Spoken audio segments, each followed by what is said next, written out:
रहे। अब दूसरा जो इम्पोर्टेंट प्रश्न है वो ये है कि मेंडल ने मटर के पौधे का ही चयन क्यों किया। तो अपने प्रयोग के लिए या मेंडल के प्रयोग सफल होने में मटर के पौधे की महत्वपूर्ण भूमिका है।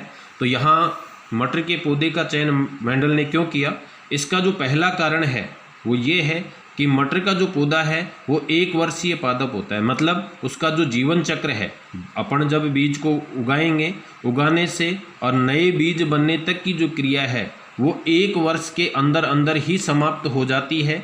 इसका मतलब ये है कि कम समय में क्या है, बहुत सारी पीढ़ियों का, मतलब 4-5 वर्षों में बहुत सारी, जो जैसे मेंडल ने 7 वर्षों तक अध्ययन किया, तो इस समय में उन्होंने बहुत सारी पीढ़ियों का अध्ययन कर लिया। तो पहला जो कारण ये है कि मटर के पौधे का यदि लंबे समय तक या बहुवर्षीय पादप का चयन करते तो उनको अध्ययन करने के लिए बहुत सारा समय चाहिए।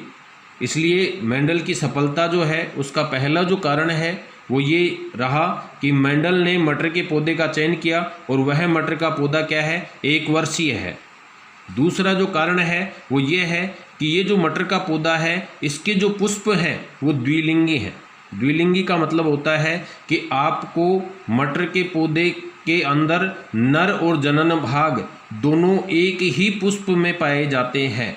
अब मैं इसको आपको समझाने के लिए आपके सामने एक पुष्प रख रहा हूँ जो धतूरे का पुष्प है और वह भी द्विलिंगी पुष्प है। तो द्विलिंगी पुष्प कैसे होते हैं ये आपको बताने के लिए मैं धतूरे के पौधे का पुष्प आपके सामने प्रस्तुत कर रहा हूँ।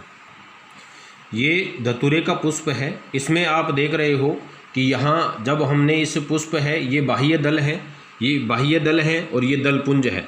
इस दलपुंज के अंदर इसके जो जनन भाग हैं वो पाए जा रहे हैं। ये जो जनन भाग है, यहाँ आप देखिए, ये जो बड़े वाले जनन भाग हैं, ये वाला जो हिस्सा है, ठीक है, ये नर हिस्सा है। यहाँ पर ये जो है, यहाँ पुंकेसर धानी है।